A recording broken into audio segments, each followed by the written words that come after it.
Pudukkottai district Vadakadu அந்த இடத்துல வந்துட்டு ஒரு காஸ்ட் இஷ்யூ வந்துட்டு வந்திருக்கு. சோ அத பத்தி சொல்லுங்க சார். ஒரு சாதி உள்ள போய் வழிபடத்துக்கு அனுமதி வழங்கப்பட்டது, இன்னொரு சாதிக்கு அனுமதி வழங்கப்படல. இதனால எங்களை கோவிலுக்குள்ள நீங்க நுழைய விடலன்றதுக்காக நாங்க இப்படி பிரச்சனையை பண்றோம்னு சொல்லிட்டு ரெண்டு பேருமே பிரச்சனை பண்ணிக்கிட்டாங்க. இது ஒரு சாதி பிரச்சனை, கோவிலுக்குள்ள நுழையறதுக்காக நடந்தது அப்படிங்கிற மாதிரி இப்போ செய்திகள் முழுக்க பரவிக்கிட்டு இருக்கு. புதுக்கோட்டை மாவட்டத்தோட எஸ்பி என்ன சொல்லியிருக்காருன்னா, இந்த மாதிரியான ஒரு பிரச்சனை எல்லாம் கிடையாது, இது சாதாரண பெட்ரோல் பங்க்ல ரெண்டு பேர் பெட்ரோல் பங்க் போட வந்திருக்காங்க, ரெண்டு பிரிவினர் பெட்ரோல் போடுறாங்க, ஒரு சாதியை சார்ந்தவரும் பட்டியலினத்து சாதியை சார்ந்த ஒருத்தரும் வந்திருக்கிறார். அப்போ பங்க்ல முதல்ல நான் வந்தேன் நீ வந்தேன் அப்படிங்கிற ஒரு பிரச்சனை ஸ்டார்ட் ஆயிருக்கு. முதல்ல யாருக்கு போடுறது, உனக்கா எனக்காங்கிற ஒரு பிரச்சனை ஸ்டார்ட் ஆயிருக்கு. இந்த பிரச்சனைனாலதான் இந்த இவ்வளவு பெரிய கலவரம் நடந்திருக்கே தவிர இது கோவிலுக்குள்ள நுழையறதுக்காக நடந்த பிரச்சனை இல்ல. அப்படி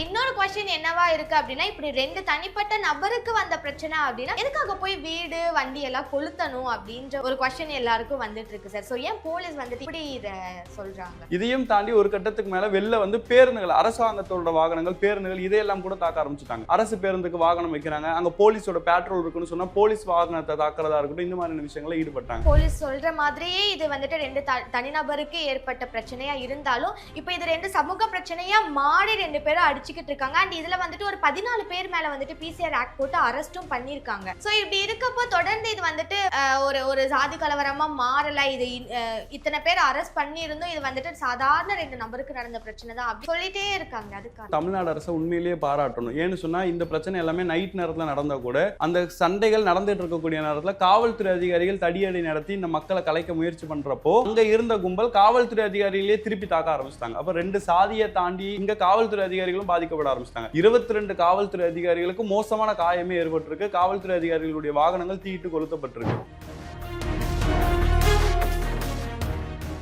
சாதி ரீதியான பிரச்சனையை கையில் எடுத்து அதுல ஒரு கெத்து காட்ட நினைக்கிறவங்களுக்குலாம் இது ஒரு பாடம். FT Politics நேயர்களுக்கு வணக்கம். இன்னைக்கு நம்ம கூட அட்வொகேட் யாசர் சார் தான் இருக்காரு, அவரோட பேசுவோம். வணக்கம் சார். வணக்கம். எப்படி இருக்கீங்க சார்? நல்லா இருக்கேன், நீங்க எப்படி இருக்கீங்க? ரொம்ப நல்லா இருக்கேன் சார். சார் ஆக்சுவலா இப்போ இந்த புதுக்கோட்டை டிஸ்ட்ரிக்ட் வடகாடு அந்த இடத்துல வந்துட்டு ஒரு காஸ்ட் இஷ்யூ வந்துட்டு வந்திருக்கு. சோ அத பத்தி சொல்லுங்க சார், கொஞ்சம் எக்ஸ்பிளைன் பண்ணுங்க சார். இதை பொறுத்த வரைக்கும் ஃபர்ஸ்ட் உண்மை என்னன்றதுக்கு முன்னாடி பொய் என்ன பரவிட்டு இருக்கு அப்படிங்கறத பார்த்தோம். ஏன்னா இது இப்போ ரீசெண்டா நடந்த ஒரு இஷ்யூ. சோசியல் மீடியா முழுக்க இது எப்படி பரவிட்டு இருக்கு அப்படின்னு சொன்னா, அங்க இருக்கக்கூடிய முத்துமாரியம்மன் கோவில் அப்படின்னு ஒரு கோவில் இருக்கு. இந்த ஒரு கோவில்ல திருவிழா நடந்துகிட்டு இருக்கு. எப்படி ஒவ்வொரு கோவில்லையுமே ஒவ்வொரு மாசத்துல திருவிழா நடக்குமோ, இந்த முத்துமாரியம்மன் கோவில்ல இந்த மே மாசம் திருவிழா நடக்குது.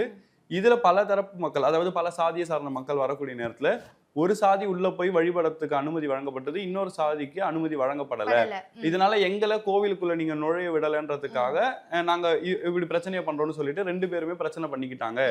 இது ஒரு சாதி பிரச்சனை, கோவிலுக்குள்ள நுழையறதுக்காக நடந்தது அப்படிங்கிற மாதிரி இப்போ செய்திகள் முழுக்க பரவிக்கிட்டு இருக்கு.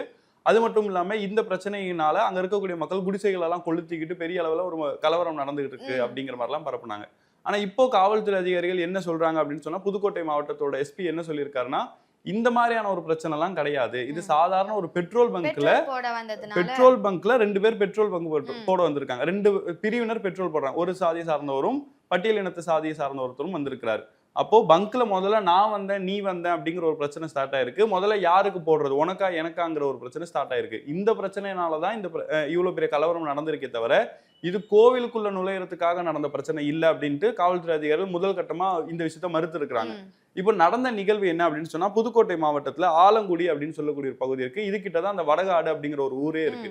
இந்த இடத்துல என்ன நடந்திருக்கு அப்படின்னு சொன்னா, முத்துமாரியம்மன் கோவில் அப்படின்னு சொல்லக்கூடிய இடத்துல ஒரு தேரோட்டம் மே 5ஆம் தேதி இந்த சாலைகள்ல தேரை எடுத்துட்டு போற விஷயத்த பார்த்திருப்போம். இந்த நிகழ்ச்சி நடக்குது. இந்த நிகழ்ச்சி நடந்து முடிஞ்சதுக்கு அப்புறம் அந்த திருவிழாக்கு வந்த ஊர் மக்கள் எல்லாருமே அவங்களுடைய வீடுகளுக்கு பகுதிகளுக்கு செல்லக்கூடிய நேரத்துல இரண்டு தரப்பு இளைஞர்கள் பெட்ரோல் பங்க் போயிருக்காங்க. அங்கதான் இந்த பிரச்சனையே நடக்குது. உனக்கு ஃபர்ஸ்ட் கிடைக்கணுமா, எனக்கு ஃபர்ஸ்ட் கிடைக்கணுமா, ரெண்டு பேரும் முதல்ல யார் வாங்குறதுன்ற பிரச்சனை நடந்திருக்கு.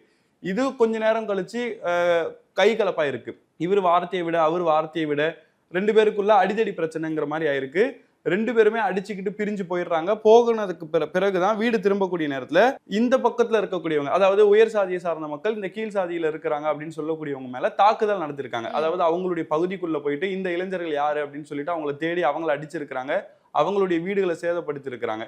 அப்ப இந்த ஒரு விஷயம் கேள்விப்பட்டோன்னே இந்த தரப்பை சார்ந்தவங்க அவங்களுடைய குடியிருப்பு பகுதிக்குள்ள போயிட்டு அவங்களுடைய கார்களை கொளுத்துறதா இருக்கட்டும், அவங்களுடைய வீடுகளை கொளுத்துறதா இருக்கட்டும், கடையில கிடைக்கக்கூடிய எல்லா பொருட்களையும் உடைக்கிறதா இருக்கட்டும், அங்க இருக்கக்கூடிய நபர்களை தாக்குறதா இருக்கட்டும், இந்த மாதிரியான பிரச்சனைகள் எல்லாம் ஈடுபட்டு இருக்கிறாங்க.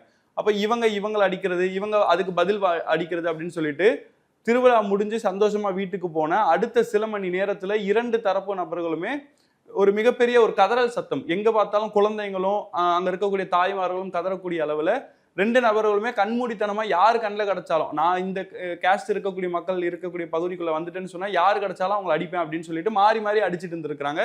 இந்த நிகழ்வு தான் புதுக்கோட்டையில இப்போ பெரிய அளவுல பேசப்பட்டு இருக்கு. ஆக்சுவலா வந்துட்டு நீங்க சொன்ன மாதிரி அந்த கோவில்ல இருந்து அங்க இருந்து போனவங்க தான் பெட்ரோல் வாங்க போய் இந்த பிரச்சனை வந்திருக்கு அப்படின்னு சொல்லியிருக்கீங்க. ஆனா போலீஸ் வந்துட்டு பிரஸ் ரிலீஸ்ல என்ன கொடுத்திருக்காங்கன்னா, இது 2 தனிப்பட்ட நபருக்கு வந்த பிரச்சனை அப்படின்னு சொல்லியிருக்காங்க. அண்ட் இன்னொரு கொஸ்டின் என்னவா இருக்கு அப்படின்னா, இப்படி 2 தனிப்பட்ட நபருக்கு வந்த பிரச்சனை அப்படின்னா எதுக்காக போய் வீடு வண்டி எல்லாம் கொளுத்தணும் அப்படின்ற ஒரு கொஸ்டின் எல்லாருக்கும் வந்துட்டு இருக்கு சார். ஸோ ஏன் போலீஸ் வந்துட்டு இப்படி இதை சொல்றாங்க? பிரச்சனையை பொறுத்த வரைக்கும் இது ஒரு 2 சாதிக்கு நடுவுல நடந்துச்சு அப்படின்னு பிரச்சனையை பெருசாக்க இங்க முயற்சி பண்ணிட்டு இருக்காங்க சில நபர்கள். அப்படி இருக்கும் பொழுது காவல்துறை அதிகாரிகள் என்ன சொல்றாங்கன்னு சொன்னா, இது சாதிய பிரச்சனை கிடையாது, நீ எந்த சாதி நான் அந்த சாதிங்கிறதுக்காக நடந்த பிரச்சனை இல்லை, பெட்ரோல் பங்க்ல 2 தனிப்பட்ட நபர்களுக்கு நடந்த பிரச்சனை. அந்த பிரச்சனை கைகலப்பா மாறி ஒருத்தர் அடிச்சுக்கிறப்போ நீ இந்த சாதியை சார்ந்தவன் என்ன எப்படி அடிக்க போகலாம் அப்படின்னு சொல்லிட்டு தான் அந்த இடத்துல சாதி பிரச்சனையே வந்திருக்கு. அப்போ சாதி பிரச்சனை நடக்கும் பொழுது இந்த சாதியை சார்ந்தவன் உயர் சாதியை அடிச்சுட்டான், உயர் சாதியை சார்ந்தவன் தாழ்ந்த சாதிக்காரன் அடிச்சுட்டான் அப்படின்னு சொல்லிட்டு அந்த இடத்துல இது மற்றொரு சாதி பிரச்சனையா மாறுது. அப்ப இவங்க அவங்கள வீடு பூந்து தாக்குறது, அவங்க இவங்களுடைய வீடு பூந்து தாக்குறது, இவங்களுடைய வீடை தாக்குறது, வாகனங்களை தாக்குறது அப்படிங்கிற ஒரு விஷயம் நடந்திருக்கு. இதையும் தாண்டி ஒரு கட்டத்துக்கு மேல வெளில வந்து பேருந்துகள், அரசாங்கத்தோட வாகனங்கள், பேருந்துகள் இதையெல்லாம் கூட தாக்க ஆரம்பிச்சுட்டாங்க. அரசு பேருந்துக்கு வாகனம் வைக்கிறாங்க, அங்க போலீஸோட பேட்ரோல் இருக்குன்னு சொன்னா போலீஸ் வாகனத்தை தாக்குறதா இருக்கட்டும், இந்த மாதிரியான விஷயங்களை ஈடுபட்டாங்க. அப்போ காவல்துறை அதிகாரிகள் இதை உடனடியாக தடுக்கணும், இல்லாட்டி இது பெரிய அளவுல சாதி பிரச்சனையா ஆயிரும் அப்படின்னு சொல்லிட்டு 2 தரப்பு மேலையுமே காவல்துறை அதிகாரிகள் ஒரு 200 போலீஸ் கிட்ட அங்க பாதுகாப்புக்கு போட்டு தடியடி நடத்தி அங்க இருக்கக்கூடிய எல்லா மக்களுமே அங்க இருந்து கலவரத்துல ஈடுபடாம தடுத்தாங்க. இதனால காயமடைஞ்ச நபர்களுமே ஆம்புலன்ஸ்ல ஏற்றி வடகாட்டுல இருக்கக்கூடிய கவர்மெண்ட் ஹாஸ்பிட்டல்லையும் ஆலங்குடியில இருக்கக்கூடிய அரசு மருத்துவமனையிலும் கொண்டு போய் சேர்த்திருக்காங்க சார். ஆக்சுவலா வந்துட்டு போலீஸ் சொல்ற மாதிரியே இது வந்துட்டு 2 தனிநபருக்கு ஏற்பட்ட பிரச்சனையா இருந்தாலும் இப்போ இது 2 சமூக பிரச்சனையா மாறி 2 பேரும் அடிச்சுக்கிட்டு இருக்காங்க. அண்ட் இதுல வந்துட்டு ஒரு 14 பேர் மேல வந்துட்டு பிசிஆர் ஆக்ட் போட்டு அரெஸ்டும் பண்ணியிருக்காங்க. ஸோ இப்படி இருக்கப்போ தொடர்ந்து இது வந்துட்டு ஒரு சாதி கலவரமா மாறல, இது இத்தனை பேர் அரெஸ்ட் பண்ணியிருந்தும் இது வந்துட்டு சாதாரண 2 நபருக்கு நடந்த பிரச்சனை தான் அப்படின்னு சொல்லிட்டே இருக்காங்க. அது காரணம் இடத்தை பொறுத்த வரைக்கும் தமிழ்நாடு அரசு உண்மையிலேயே பாராட்டணும். ஏன்னு சொன்னா இந்த பிரச்சனை எல்லாமே நைட் நேரத்துல நடந்தா கூட அந்த சண்டைகள் நடந்துட்டு இருக்கக்கூடிய நேரத்துல காவல்துறை அதிகாரிகள் தடியடி நடத்தி இந்த மக்களை கலைக்க முயற்சி பண்றப்போ அங்க இருந்த கும்பல் காவல்துறை அதிகாரிகளே திருப்பி தாக்க ஆரம்பிச்சிட்டாங்க. அப்ப 2 சாதியை தாண்டி இங்க காவல்துறை அதிகாரிகளும் பாதிக்கப்பட ஆரம்பிச்சிட்டாங்க. 22 காவல்துறை அதிகாரிகளுக்கு மோசமான காயமே ஏற்பட்டிருக்கு. காவல்துறை அதிகாரிகளுடைய வாகனங்கள் தீயிட்டு கொளுத்தப்பட்டிருக்கு. அப்போ காவல்துறை அதிகாரிகள் இந்த இடத்துல 2 தரப்பையுமே கண்ட்ரோல் பண்ணாங்க அப்படிங்கிறதையும் தாண்டி உடனடியாகவே அந்த இடத்துக்கு யாரெல்லாம் போயிருக்கிறாங்க அப்படின்னு பார்த்தீங்கன்னா, புதுக்கோட்டையினுடைய எஸ்பி சம்பவ இடத்துக்கே போயிட்டு அங்க என்ன நடக்குது இதை உடனடியா தடுக்கணும், இன்னைக்கு நைட்டு இந்த பிரச்சனை ஆரம்பிக்குதுன்னு சொன்னா இந்த நைட்டோட இந்த பிரச்சனை முடியணும், விடிஞ்சிருச்சுன்னு சொன்னா இன்னும் நிறைய மக்களுக்கு இந்த செய்தி போய் சேர்ந்துரும். வேற பகுதிகளில் இருந்து கூட மக்கள் ஆதரவு தெரிவிக்க வரேன் அப்படின்னு சொல்லிட்டு பெரிய பிரச்சனை ஆயிரும். தமிழ்நாடு ஃபுல்லா இந்த பிரச்சனை பெருசா பரவ ஆரம்பிச்சிடும் அப்படின்னு சொல்லிட்டு நைட்டே அதை முடிக்கணும்னு சொல்லிட்டு புதுக்கோட்டை எஸ்பி களத்துக்கு போயிருக்காரு. அதே மாதிரி திருச்சி சரக டிஐஜி அப்படின்னு சொல்லக்கூடிய வருண் அப்படின்னு சொல்லக்கூடியவர் அந்த களத்துக்கு போயிருக்காரு. இன்னொன்னு என்னன்னு சொன்னா, புதுக்கோட்டை மாவட்டம் அப்படிங்கிறது சட்டத்துறை அமைச்சரா இருக்கக்கூடிய ரகுபதி அவங்களுடைய சொந்த தொகுதி. அப்ப அவரு என்னுடைய தொகுதியில இப்படி ஒரு பிரச்சனை நடக்குது அப்படின்னு சொல்லிட்டு அவருமே இரவோடு இரவாக அந்த சம்பவ இடத்துக்கு போயிட்டு அங்க இருக்கக்கூடிய மக்களை சந்திச்சு இந்த பிரச்சனையை தீர்வு காண்றேன், இது 2 பேருக்குள்ள நடந்த பிரச்சனை, இதை ஏன் இவ்வளவு பெரிய பிரச்சனையா மாத்துறீங்க, இது சுமூகமா விடுங்கன்னு சொல்லிட்டு அவருமே பேச்சுவார்த்தை நடத்திருக்கிறாரு. உடனே அங்க இருக்கக்கூடிய மக்கள் வச்ச கோரிக்கை என்னன்னு சொன்னா, எங்களுக்கு பாதுகாப்பு கொடுக்கணும், யாரு வேணாலும் உள்ள வராங்க, எங்களை தடியடை நடத்துறாங்க, எங்களுடைய வீடுகளை கொளுத்துறாங்க, இருக்கக்கூடிய பெண்களை தாக்குறாங்கன்னு சொன்னா எங்களுக்கு பாதுகாப்பு கொடுங்கன்னு அவங்க கேட்டதின் அடிப்படையில காவல்துறை அதிகாரிகளுடைய பாதுகாப்பு வழங்கப்பட்டிருக்கு. அது மட்டும் இல்லாம இங்க இருக்கக்கூடிய குடிசைகள் எல்லாம் அவங்க கொளுத்திட்டு போயிட்டாங்க, வீடுகள் எல்லாம் எரிஞ்சு போய் கிடக்கு, இதுக்கு நிவாரணம் தரணும் அப்படின்னு சொல்லக்கூடிய நேரத்துல உடனடியாக சட்டத்துறை அமைச்சர் அங்க இருக்கக்கூடிய அரசு அதிகாரிகளை கூப்பிட்டு இவங்களுடைய நிவாரணத்துக்கு என்னென்ன கொடுக்கணும், யார் யாருக்கு என்ன சேதம் ஏற்பட்டிருக்குன்ற ரிப்போர்ட்டை வாங்குங்க, நம்ம தலைமையில பேசி இவங்களுக்கான நிவாரணத்தையும் வாங்கி கொடுத்துடலாம் அப்படின்னு சொல்லிட்டு இத்தனை ஸ்டெப்ஸ் எடுத்ததுக்கு அப்புறம் தான் அங்க இருக்கக்கூடிய மக்கள் சுமூகமாவே கலைஞ்சு போயிருக்காங்க. ஓகே சார், ஆக்சுவலா வந்துட்டு 14 பேரை இதுல வந்துட்டு பிசிஆர் ஆக்ட்ல அரெஸ்ட் பண்ணிருக்காங்க. பட் போலீஸ் சொல்றப்போ இதுல சம்பந்தப்பட்டது 4 பேர் தான் அப்படின்னு சொல்லியிருக்காங்க. ஸோ இதை எப்படி எடுத்துக்கிறது சார்? இதுவே வந்துட்டு கான்ட்ரவர்சியா இருக்கு. இப்ப 4 பேர் அப்படின்னு சொல்லிட்டு 14 பேர் அரெஸ்ட் பண்ணிருக்காங்கன்னா அதுக்கு ரீசன் என்ன? இதை பொறுத்த வரைக்கும் காவல்துறை அதிகாரிகள் 14 பேரை அரெஸ்ட் பண்ணியிருக்காங்க. நம்ம பார்த்த ரிப்போர்ட் படி பார்த்தீங்கன்னா 14 பேரை அரெஸ்ட் பண்ணியிருக்காங்க. அந்த 14 பேர்ல 11 பேர் மேல வன்கொடுமை தடுப்பு சட்டம் அப்படிங்கிற பிரிவு கீழ வழக்கு பதிவு செய்யிருக்காங்க. ஏன்னா சொன்ன சாதிய ரீதியான பிரச்சனை இங்க நடக்கிறனால வன்கொடுமை தடுப்பு சட்டம் போட்டிருக்காங்க.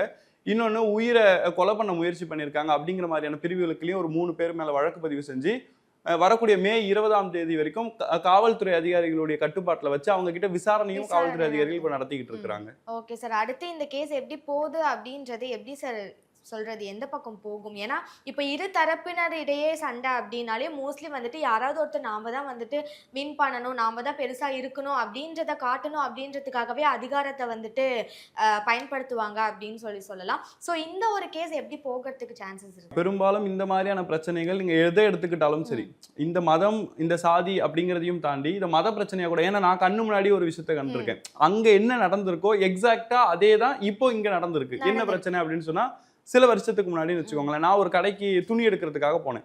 போகக்கூடிய நேரத்துல அங்க ஒரு குட்டி யானையில ஒருத்தர் வந்து நான் துணி எடுக்கக்கூடிய அந்த கடைக்கு துணி சப்ளை பண்ணக்கூடியவர். அவங்களுக்கு என்னென்ன துணி வேணும், பேண்ட் வேணுமா, ஜீன்ஸ் வேணுமா, ஷர்ட்ஸ் வேணுமா, இந்த லோடுகள் எல்லாம் கொண்டு வந்து இறக்குறது தான் அவரோட வேலை. நான் அந்த கடையில தான் நானும் துணி பர்ச்சேஸ் பண்ணிக்கிட்டு இருக்கிறேன். பர்ச்சேஸ் பண்ணிட்டு இருக்கக்கூடிய நேரத்துல அவருடைய வெஹிக்கிள் அங்க நிக்குது அப்படின்னு சொன்னா அந்த வழியா ஒரு 2 பேர் வராங்க. இந்த ஊருக்கு சில பிள்ளைங்க அப்படின்னு சொல்லிட்டு இருப்பாங்கல்ல, முடியெல்லாம் இதை வச்சுக்கிட்டு பெரிய தலைங்க நாங்க தான் எங்க ஏரியால கெத்து அப்படின்னு சொல்லிட்டு அந்த மாதிரியான ஆட்கள் தான் அவங்க. ஒரு 3 பேர் ட்ரிபிள்ஸ் வராங்க.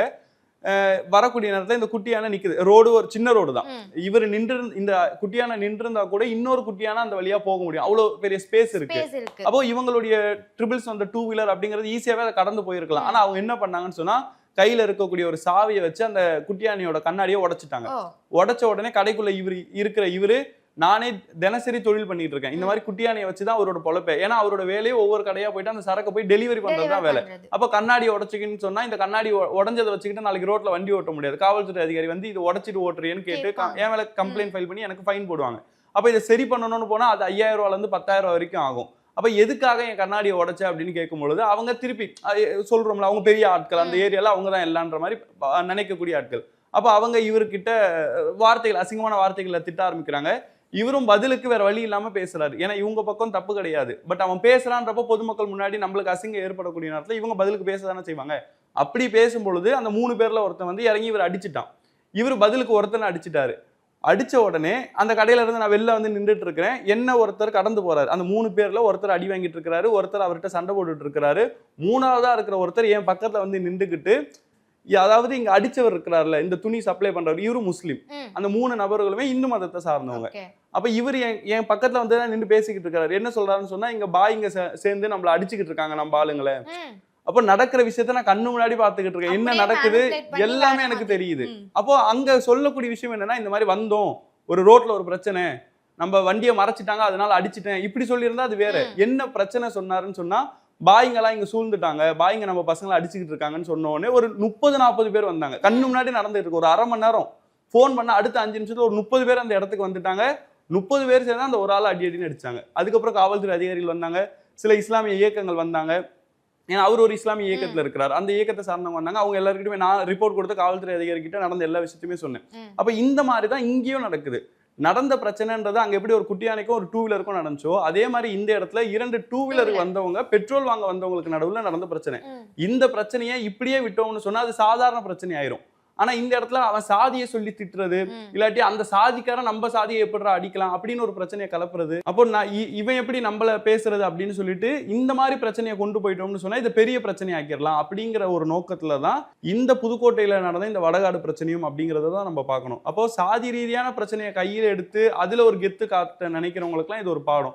அப்ப இதை காவல்துறை அதிகாரிகள் எப்படி அணுகுவாங்கன்னு சொன்னா, இது ஒரு சாதி பிரச்சனையா பார்க்க மாட்டாங்க. 2 சாதிக்குள்ள நடந்த மோதல் அப்படின்னு சொல்லிட்டும் காவல்துறை அதிகாரிகளுடைய விசாரணை இருக்காது. பெட்ரோல் பங்க்ல வந்து பெட்ரோல் வாங்கின 2 பேர் யாரு, அவங்களுக்குள்ள நடந்த பிரச்சனை என்ன அப்படிங்கறத பார்த்து அவங்களுடைய பிரச்சனையை தீர்த்து வைப்பாங்க.